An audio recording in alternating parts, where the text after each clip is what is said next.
deliverable 3. I would give me any, yeah. And then are we making it look like this for PowerPoint too? No. What I would do is just print out the PowerPoint and then stick it in the report. But you need to bind the report, and there should be a memo in front of it. Yeah, exactly. Okay, so you got the. Actually, what you want to do is you want to have. Can I have that for a second? Okay, ideally, what you want is before this cover page right here, you want to just put in the memo, the first memo, okay? The passive? No, the consolidated, Okay. okay?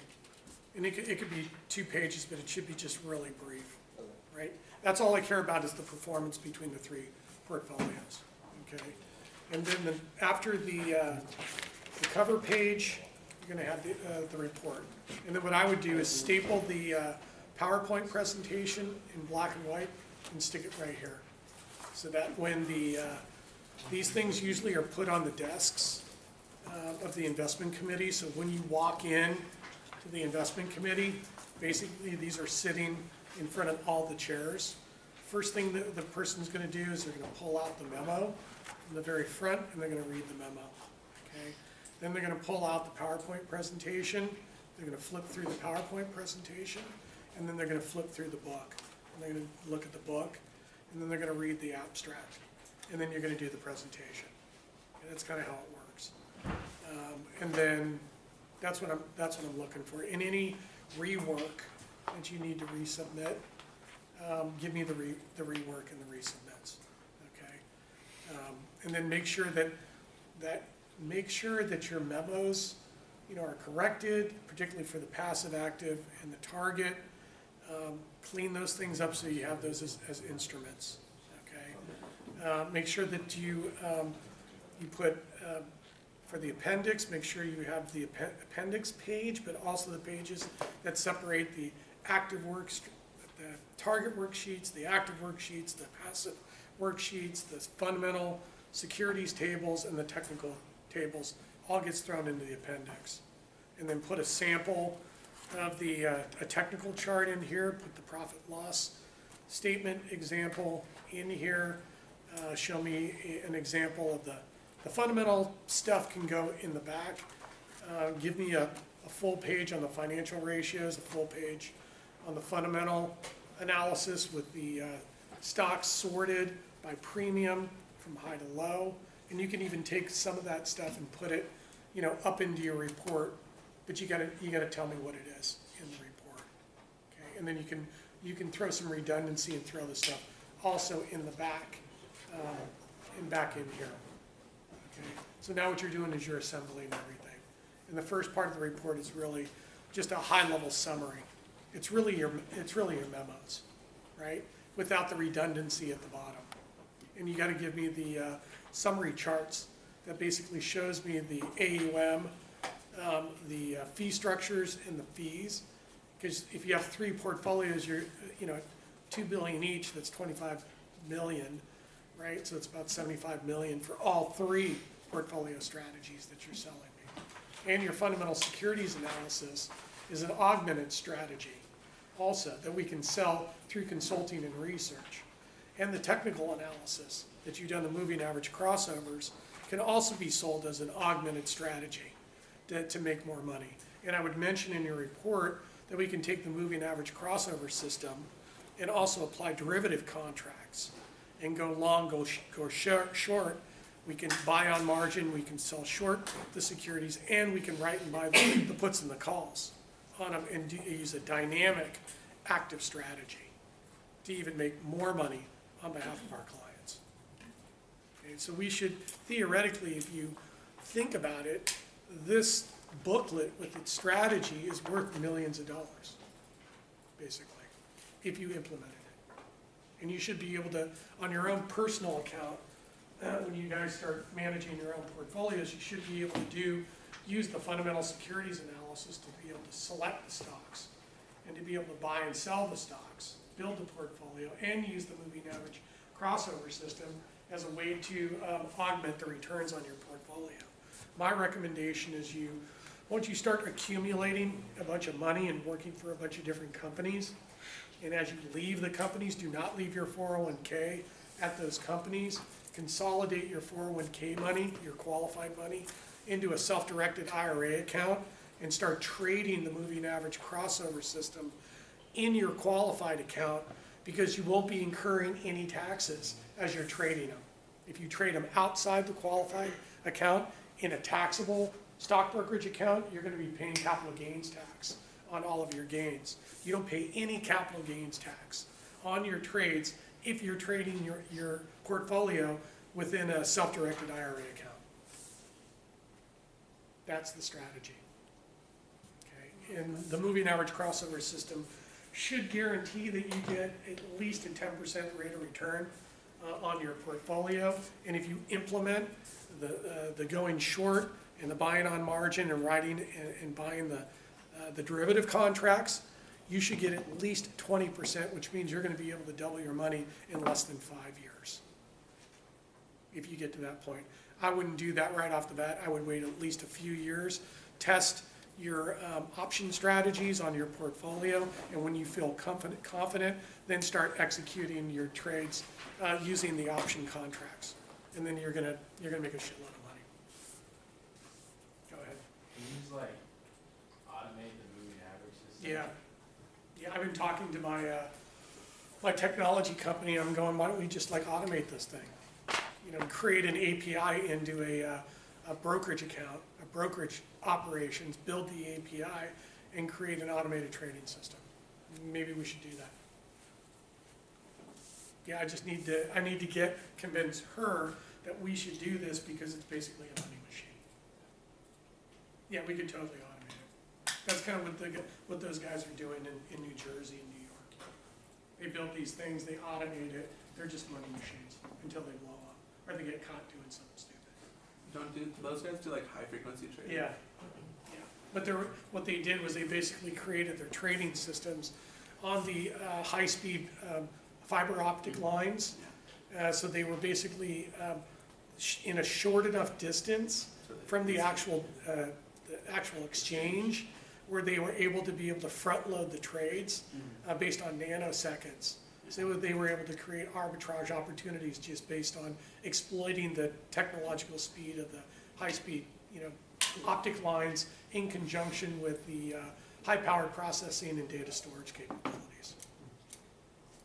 All right, so let's do the real estate stuff. All right. So I'm going to go pretty quickly into this stuff because I want to get through everything and give you all the tools that you need to look at real estate as an option, another industry. I mean, if you're going to go into banking, investment banking, brokerage, investment management, you got to include real estate within your portfolio, because real estate is banking, and a lot of the people in banking and investment banking now, all of the investment banks have launched real estate private equity funds.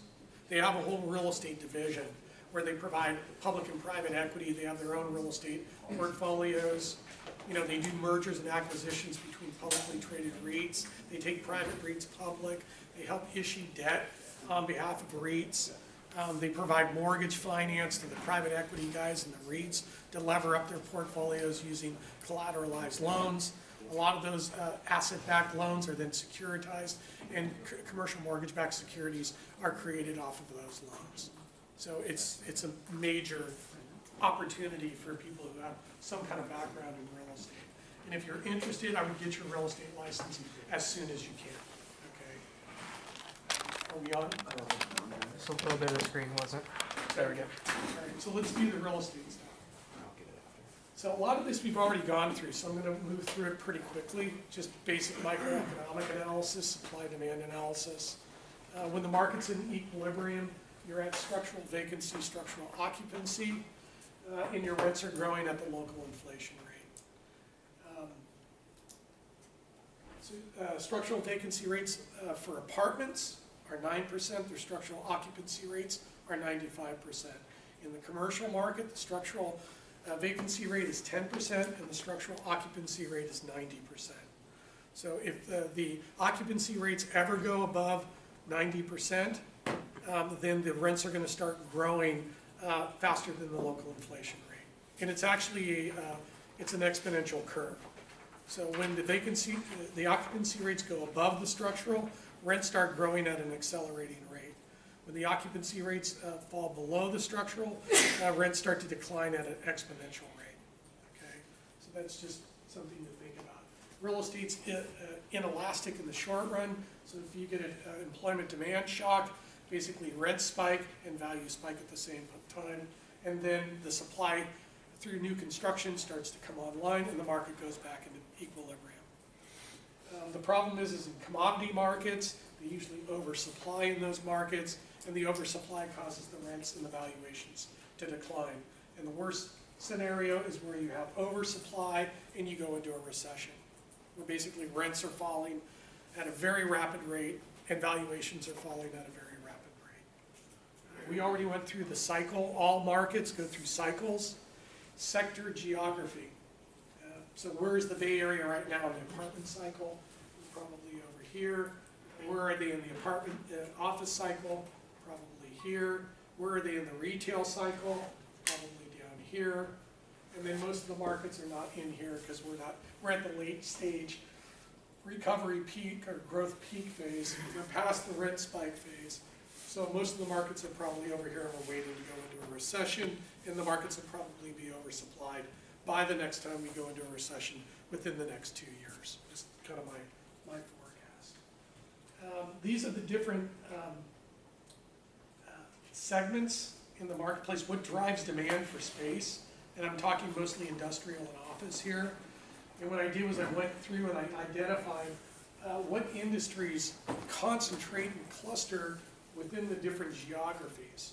So I can diversify my portfolio across geographic region, but most portfolio managers, what they don't think about is that if I'm buying property in Cambridge, Massachusetts, and Eastside Seattle, and Santa Clara County, and now San Francisco, I'm highly dependent on the tech industry. And if tech ever blows up, my portfolio is going with it. So what I can do is I can diversify not only geographically, but also across different industry sectors within my portfolio, within my property. So you have to be, what I'm recommending to my clients is when you build these portfolios, you need to diversify geographically, but you also need to diversify across industry sector by the tenants that sign the leases in your properties. Because if you over-concentrate like they did in the early, what was it, the 1998, 99, 2000, in the last dot-com boom, there was office property owners that were signing leases to tech startup companies in exchange for stock options. They weren't really getting any rent. And there was one property in downtown San Francisco that had 90% of its tenants that occupied his building were all tech companies. And when the tech sector blew up, he had basically 90% vacancy in his building, and he basically had to give the building back to the bank because he basically couldn't make, they foreclosed on the property. And then you're going to get market research. All of the major brokerage houses provide market research. They have market research departments, and that's a great place to start. That's how I entered the business. They produce market research reports for all the property sectors, for all the top markets on a global basis. That's Jones Lang LaSalle, that's Cushman Wakefield, that's CBRE. Also Colliers International and Marcus and Millichap. Those are all the top full service brokerage firms, and other than Marcus, all of them are global. And they do full service. They do everything. Asset management, mortgage, brokerage, research, consulting, they do it all. It's pretty amazing. And some of them do development and construction consulting also. There's different styles in putting together these portfolios. There's different investor styles: risky, risk neutral, risk averse, and contrarian investors. There's 5 core property sectors: office, industrial, retail, apartments, and hotels. These properties are also classified by property class. This is the quality of the buildings based off the tenants, the quality of the construction, and the location. So obviously Salesforce Tower is basically an A+ building. And then buildings built in the 50s and 40s, low quality, low rise. In tertiary submarkets, those are probably D properties or C properties. You can probably take a D property to a C property through a value add strategy. You could probably take a B building to a B plus or an A minus. You're never going to get a B building to basically be a real high quality A building, because most A quality buildings were built post 1980s. Okay, like the B of A buildings in 1967, that would be considered Class A. And then you drill in, you look at country markets, and you go down into the region, you go into the metro area, you go down into the sub-market, you drill into the neighborhood, and then you drill into the trade area or the census tract area. So there's multi-levels in which you can be conducting your analysis. And all the investors, particularly institutional investors, rely on institutional grade research applications that they get from either consultants, or they get the consultants that are embedded in these companies. And they all have research departments. And then investment styles, core. I want to build a core stabilized income portfolio of Class A office buildings in the top 10 markets in the United States. So pension funds are very attracted to these core portfolios, these core assets, because they're stabilized assets. They're basically money machines that will basically produce durable income for the next 30 to 50 years. Okay, so that's a core. And then opportunistic is basically, I'm going to go in, I'm going to buy a building. There's probably some defects in the interiors, the exteriors. There might be some functional obsolescence in the floor plans. There may be some physical deterioration in the building. I'm going to go in and I'm going to remodel or reposition the property by sinking some CapEx or capital expenditures into the building. I'm going to value add it, and then I'm going to re-tenant the building with higher quality, higher accredited tenants at higher rents. And then value add is I'm going to go in and I'm going to redevelop a retail shopping center, create a mixed-use project out of it. I'm going to go in and I'm going to redevelop and spend a lot of money repositioning that building because it's in a great location with great demographics. It's just the building's tired and there's a lot of functional obsolescence and physical deterioration, and I can rebrand it and then remarket it and fill it up with tenants that are going to pay higher rent. We've already seen this. Why would you have real estate within your stock bond portfolio? Because the rates of returns have low, no, or negative correlation with stocks and bonds, so it bows out the efficient frontier. The multi-asset portfolio strategies are done by the consultants. Okay, so Bain, McKinsey, Townsend, there's a bunch of consultants out there that do this multi-asset portfolio work, all the stuff that you've learned. That's what they do at the consulting level. And then what they do is they send out RFPs or RFQs based on allocations that they've recommended on behalf of the pension funds and the endowments. The pension fund advisors, real estate pension fund advisors, will respond to those RFPs, and then the consultants will pick the advisors, and the advisors will get allocations for the real estate portfolios, which could be $250 million to $2.5 billion, or maybe even $5 billion, if you're getting an allocation from CalPERS or CalSTRS, which are two of the largest pension funds in the United States and probably in the world. This is just a strategy that I put together. The board asked me to look at the top 14 markets in which we had exposures. They wanted to know what markets should we overinvest in, which markets should we divest in. I just did a simple, I went back basically 20 years and calculated annual returns for each of the markets for apartments. And then I calculated the standard deviation, divided the average return by the standard deviation to get the return to risk ratio, and then sorted all of the metros. And basically said that we only want to be in markets that are going to provide us 12% IRR. And I told the board, I said, these markets never perform based on return. Their risk is too high. We should be selling out of Albuquerque, Las Vegas, Riverside.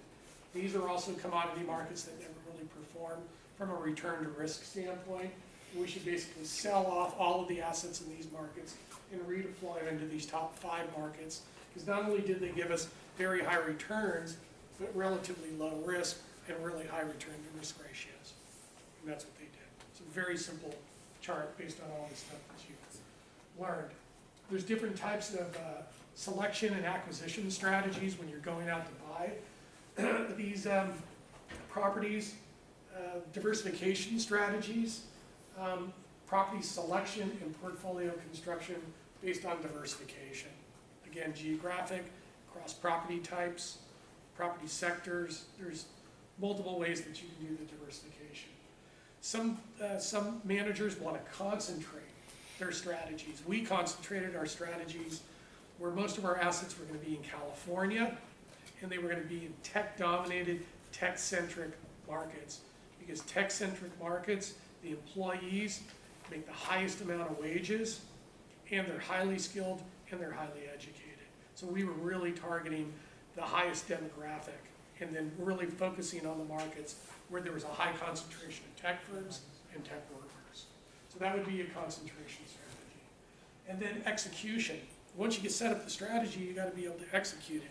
You got to have an underwriting team, and you got to have a development team, and you got to have an acquisition team that's going to get out there and hustle and pound the pavements and beat the bushes to try to pry some of these assets out to basically meet the allocation and build the portfolio. So you got to have a clearly defined mission. You got to have production goals and objectives. You got to have metrics and milestones. You need feedback and constant process improvements for effective acquisition and development pipeline. Once you've built that pipeline, that's where the value comes in. And if you look at a lot of these real estate investment trusts, the publicly traded companies, the highest valued companies with the highest multiples are those that have a clearly defined construction development pipeline. It makes it easy for the analysts to be able to add that future cash flow into the cash flow projections to then calculate the intrinsic values. So you got to have that pipeline.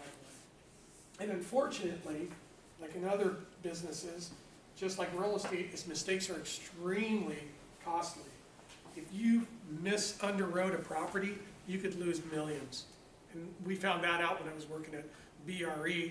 We bought some properties, some land to do development in Riverside County. It was a commodity market. We got killed. Cost overruns, construction overruns, and the market tanked. And we got sued by our partners. So we misunderwrote it, and we totally messed up on the construction. So it's a total disaster. And you need charismatic leaders within the company that can drive your people to basically produce and do what is necessary. Property and portfolio management, you're looking at the financial statements, the operating statements, the budgets. You're going to be doing annual budgets. You're going to benchmark those annual budgets on a monthly, quarterly basis, and you're going to be monitoring not only the cash flows, the rental cash flows, but you're going to be monitoring the expense line items. So if any of the expense line items ever get into negative variance, your property management team, asset management team is all over it, and they get that thing back in control really quickly. So we run these properties daily, and it's extremely labor intensive. So you got to look at the active income statement against the budgeted and monitor the variances. You got to look at the balance sheet and the leverage. You got to look at the return on assets and equity. You got to look at the construction and the redevelopment costs and the capital budgets when you're repositioning these properties. You got to look at operating and projected reporting, financial ratio analysis, or common size financial statements. You got to have standard intervals of tracking the activity, weekly reports, monthly reports, quarterly reports, annual reports. And you need to have performance metrics and milestones, particularly in the rental cash flows, because you've sold this investment to your investment partners, and they're going to want to know, are you managing and are you hitting the hurdle rates? Because we're splitting through the waterfall system, we're splitting the cash flows, and we're splitting the returns. And us as the syndicator, the private equity firm, we get acquisition fees, we get disposition fees, and we get performance fees. So we get not only a percentage of the return and percentage of the cash flow if we meet the milestones. So the private equity guys that are doing this stuff make a lot of money if they can execute on the strategy and on the properties. Internal and external performance benchmarking, we're always benchmarking our rent growth and our occupancies against the submarket and the marketplace. So we're looking for external validations and validity by using external research reports from Cushman, CV, and others. Variance, attribution, return on cost, and cost control analysis is totally key. Our operating expenses, taxes, insurance, utilities, repair, maintenance, administration, management, leasing, salaries, and reserves.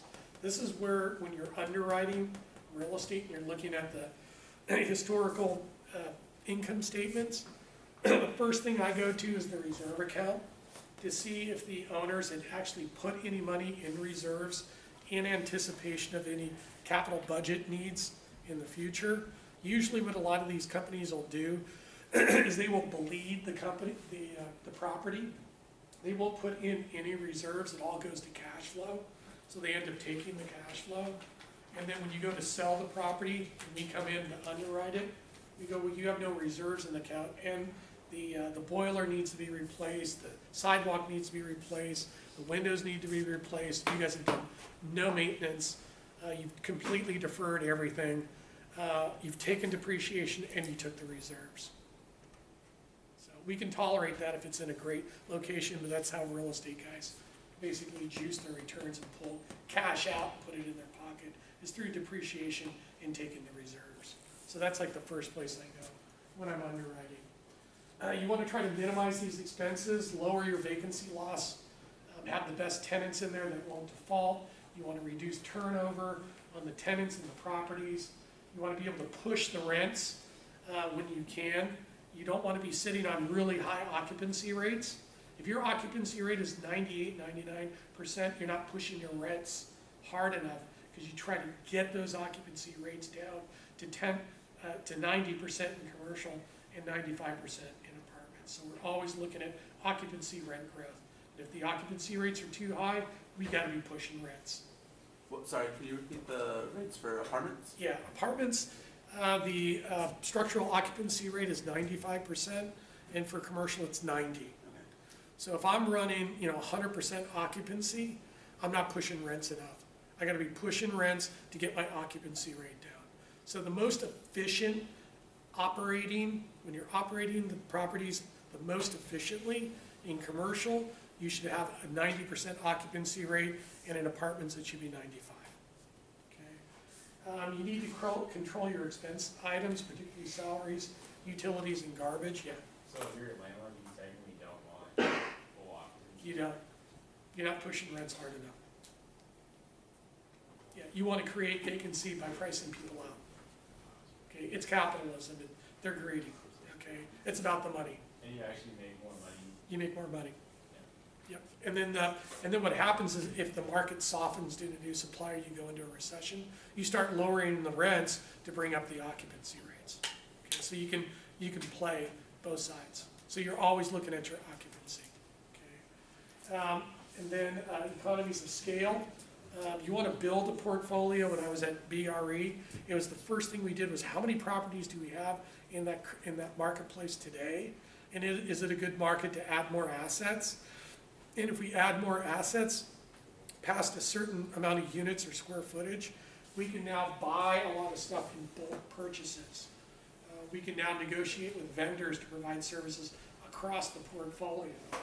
And we can have ongoing line item review. So we just basically create buying pools, and we buy stuff in bulk instead of just at smaller levels. We get breakpoints by creating economies of scale within certain market areas. Commercial leasing, there's different types. It's called sticks and bricks, clear shell, vanilla shell, and tenant improvement. So in sticks and bricks, in the space that you're providing for leases, it's just walls and a roof.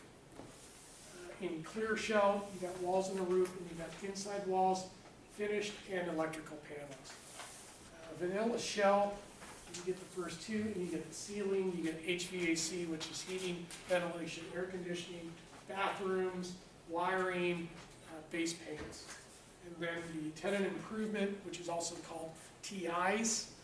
And when I go to, let's say I'm a company and I want to go lease some office space downtown, the landlord will provide me with a TI allowance between maybe 50 and 75 bucks, maybe 150 bucks per square foot to completely build out the space. So that pretty much that's all we have to do is walk in, put in the furniture, and walk in and occupy the space. It's already built out. Lease terminology, there are different types of leases: gross, net, double net, and triple net. Triple net, basically the tenant pays for everything. On a gross lease, they just pay for the rent. The landlord pays for the rest. This is also called full service. Then you have a net lease, where basically the tenant pays the rent and the taxes. Double net, rent, taxes, and insurance. And triple net, they pay rent, taxes, insurance, and maintenance. A lot of retirees and people that have been in real estate for years that have built up huge capital gains and recapture taxes will do a 1031 exchange into a triple net lease because they don't want to do any of this stuff. It's one of the exits out of real estate, and I'll talk about that if I can get through this presentation pretty quickly. Mostly retail leases are written triple net, and then office and industrial leases are written in grosser net. And in some markets that may be really strong and supply constrained, the Gucci submarkets, they may be able to charge double net leases on office. Okay, but triple nets are mostly retail. There's lease commissions. If I sign a lease, here's an example. At 5,000 bucks a month times 60 months, it's a $300,000 lease. The way that we structure these leases, and this is how a lot of people make money, is they go into leasing first because it's really transaction based. The sales side of the business takes at least 90 to 180 days to close a transaction. In leasing, there's high velocity, and that's why a lot of people do it. Here's the commission scale.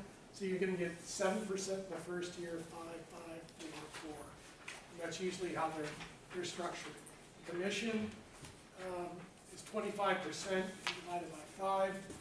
5% times the 3,000, you're talking about a total commission of $15,000, and you're going to split the commission between the leasing agent and you're the buyer's rep. Okay? And you usually split the commission 2.5% each. So 5% total commission split between the two agents, 2.5% each. And that's all negotiable too. Okay?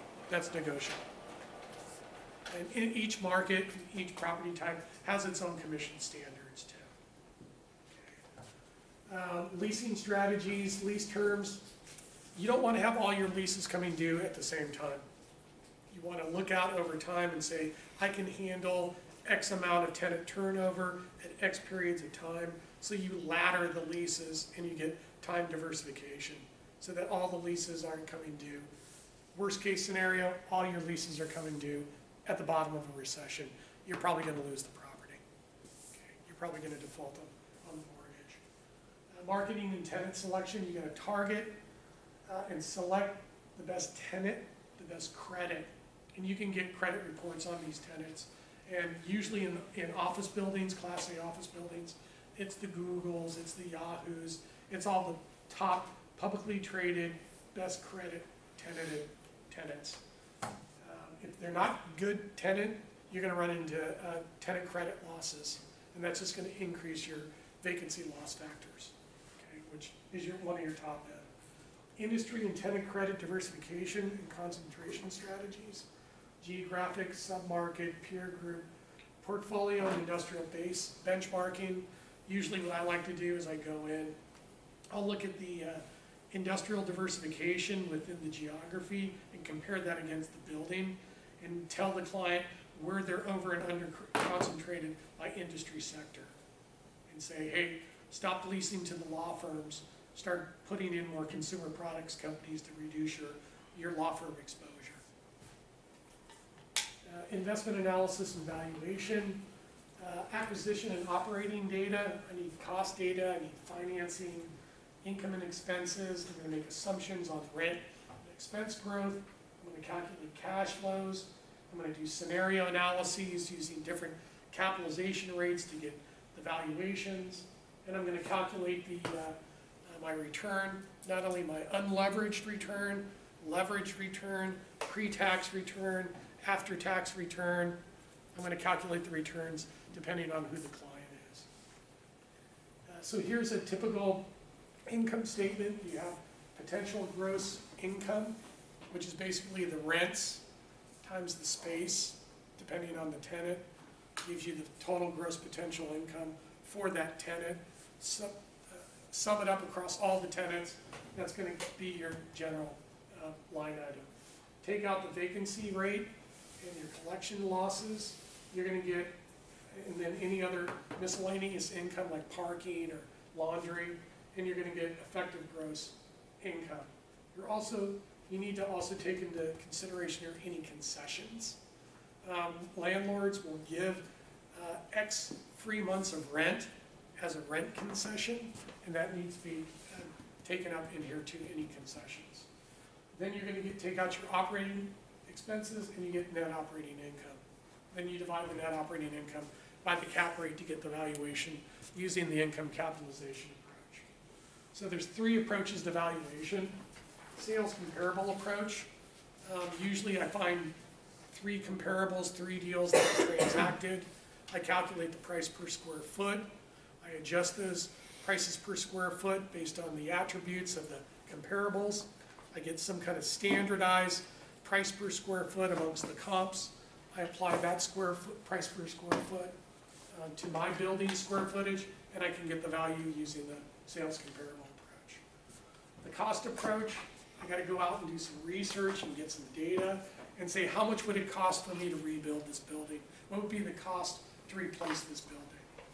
And then the third approach, there's 2 approaches. There's the present value approach, or the discounted cash flow, which you guys know in and out, and the income capitalization approach, which is the perpetuity model. You're just taking net operating income and dividing it by the capitalization rate to get the value. Gross multiplier, sales price divided by the scheduled income. That's like your price earnings multiple. So if you know what the gross cash flow is, you multiply it by the gross multiple, you get the value of the property. Cap rate, take the net operating income divided by the sales price or the value of the property, will give you the cap rate. Net operating income divided by the cap rate gives you the sales price. So it's an identity. If I know the cap rate and I know the sales price, I can calculate the net operating income. So there's a bunch of different ways. If I don't have some data, I can interpolate it through the identity. And then cash on cash return, I basically take my net operating income and I subtract out the mortgage, my mortgage payment, to get my cash, okay, that I'm actually getting. And that's called cash on cash. So it's my equity cash, the cash that goes to the equity holder, divided by my down payment that I put in, which is the initial equity.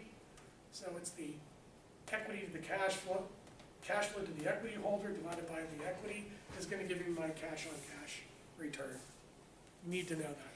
Okay? And real estate has different terminology than corporate finance. It's the same models, but it's a different linguistics. And then here's your cap rate calculator. Net operating income divided by the cap rate gives me the value. If I know the value and I can multiply by the cap rate, I can get the NOI. If I take the NOI divided by the sales price of the value, I can get the cap rate. In the cap rate approach again, I got $100,000 net operating income divided by an 8% cap rate. The value of the property is $800,000. So it's pretty easy to get it. So you need to project the NOI each year over the holding period. You need to project the resale price, which you're going to use Gordon growth to do it, okay, or perpetuity to get the terminal value. And then you discount the NOI back and the resale value back to get the present value. We've seen this, we know this. You can use the calculator, you can use a template. They use what is called Argus. Argus is the software application that's used to do a lot of these lease and these valuation analyses. So if you really want to go into this area, you should go up to the Argus website, download the trial version. And I'm actually looking at bringing Argus here on campus and doing some Argus training so that you'll be ready to go to, go work for Cushman and those guys. Net operating income, here's just an example of the income statement.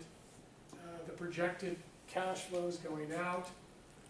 The expected sales price minus the selling expenses is going to cost you. You're going to have to pay me as a broker. So your brokerage fee goes in there. And anything else you need to do to market the property, and you're going to get your net proceeds. So you have your NOI and the net proceeds, and you can calculate the present value based on whatever discount rate or expected return that the client. If it's a REIT, you're going to calculate the WACC. You're going to use the WACC as the discount rate. If it's a private equity firm, they probably have some kind of expected return hurdle that they need to meet on all of their investments. Net present value, we know that if it's positive or zero, we accept it. If it's negative, we reject it. If we get a negative net present value, we can go back to the seller, ask for a price reduction in the amount of the negative net present value to get to a 0 MPV, and then we'll be able to accept it if we can do that. Or you got to go back and re-underwrite the property and go back and look at your expenses and your rent growth projections to see if you can get to MPV 0 or positive to get it to work. If it still comes out negative, then you got to reject it. That's it.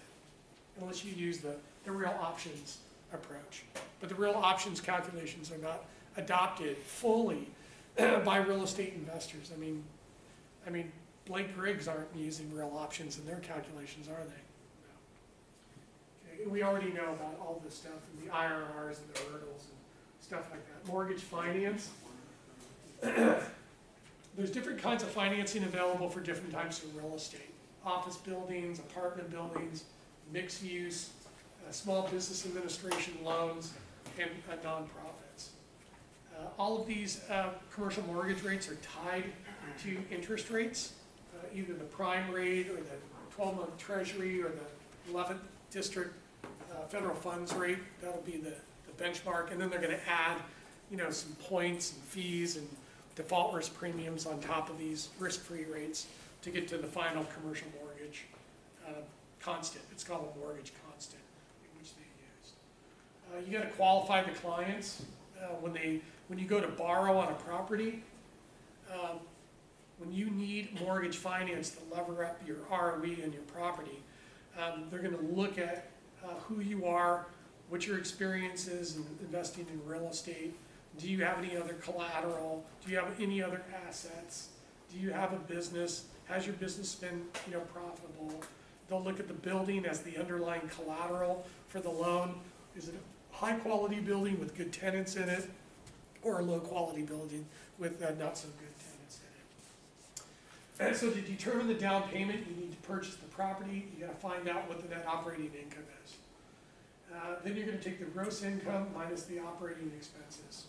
And you're going to use a 5% vacancy factor for apartments and 10% for commercial. That will give us the total operating expenses divided by 12.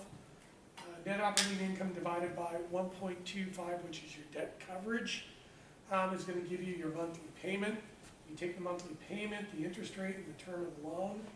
To determine how much the loan you will qualify for, the sales price minus the loan amount will determine the down payment. It will also determine the loan to value. If you don't meet the loan to value by the bank, you got to put up more equity to get to the loan to value. Loan to values, you used to be able to borrow 70% on the property, so you put up 30. But after the financial crisis, the banks became really stringent on their underwriting, were requiring 50% equity put up with a 50% loan. They were extremely conservative, but those underwriting standards have started to relax over the last 2 years, finally. Underwriting the income properties, you need loan application, property description, all the legal, cash flow estimates, and you need an appraisal report. And maybe even a market or feasibility study on the property. Loan underwriting, the property and the borrower, the property type, the quality, location, the tenant quality, the lease terms, environmental concerns, that's big. When I'm buying a piece of property, the first thing I do is I look at the maps and I try to find out if there's ever been a dry cleaner close to the property or adjacent to the property, if there's ever been a gas station, and was the gas and the chlorine and all that stuff, was it ever remediated?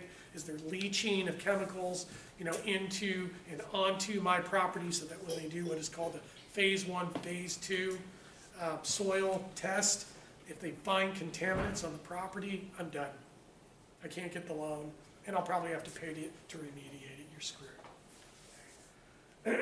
Maximum debt service is going to be the NOI divided by the minimum debt coverage ratio.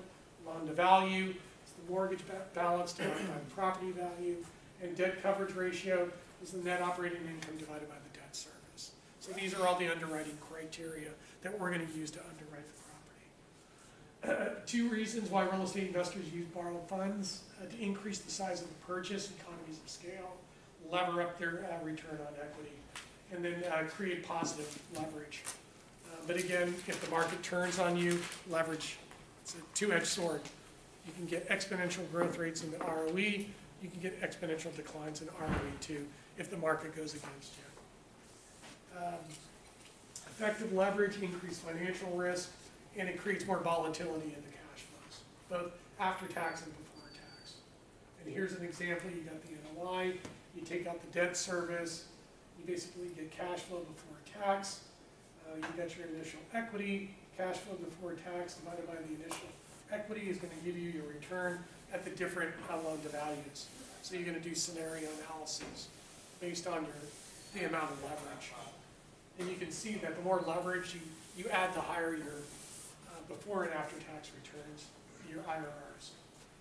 Taxes and exchange opportunities. Let's see if I can do that quickly.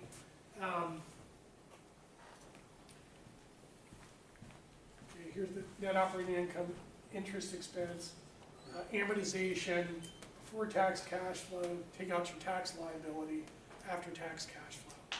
So you're going to run the IRRs before and after tax, levered and unlevered. You're going to be taking depreciation on these properties. For commercial properties, you got 32 years straight line depreciation allowance to reduce your taxable income. Once the depreciation is done, you're screwed, because you don't have the tax shield anymore. So you're going to be paying higher taxes. Most people, what they will do is after 39 years, 27 years, 32 years, what they'll do is they'll do a 1031 exchange. Because they've been taking depreciation, they got a recapture tax at 25%, and you got capital gains tax now at 20%. So basically you're looking at 45% right off the top from your net proceeds. And you have to pay a 10% transfer tax, and you got to pay 8% Obama tax. So you're looking at basically 55–60% of your net proceeds are going to taxes. So you have to do a 1031 exchange to get out of it.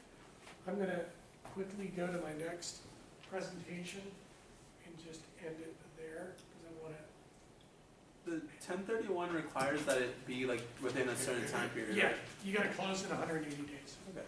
So you got to be able to identify 3 replacement properties in 90 days, and you got to be able to close in 180 days.